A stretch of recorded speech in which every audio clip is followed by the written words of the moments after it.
There is no easy end to the latest border crisis in West Texas.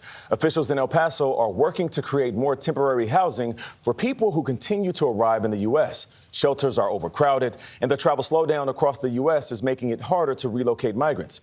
Others are waiting at the border until the Supreme Court decides whether to end Title 42, the pandemic policy that allows migrants to be expelled over public health concerns. Omar Villafranca has more on one city's struggle.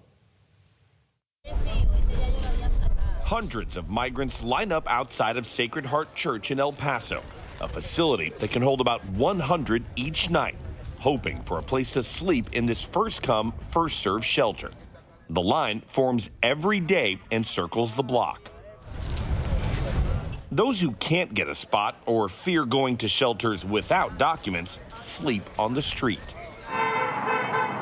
For many, the wait has already been too much to bear. Que vienen a pedir asilo y que siguen cruzando la frontera de unas maneras muy peligrosas. And the road to the U.S. is becoming increasingly dangerous. According to DHS, there have been extremist calls for attacks targeting migrants should Title 42 ever be lifted. This includes the placement of landmines along migration routes and poisoning migrants with gas.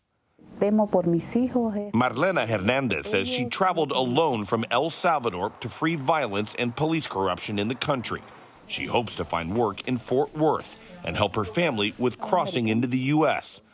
All she asks of officials, Hernandez is staying at the Annunciation House charity in El Paso, where Ruben Garcia is the director. They risk their lives, and now that they're here, they're finding that they can't ask for asylum, and that's just truly, truly tragic. El Paso officials are preparing for another uptick in migrant border crossings. U.S. border officials announced plans to establish a tent facility outside of El Paso to hold roughly 1,000 migrants starting next month, and city leaders are working to prepare 2 schools to house migrants. For CBS Mornings, I'm Omar Villafranca, Dallas.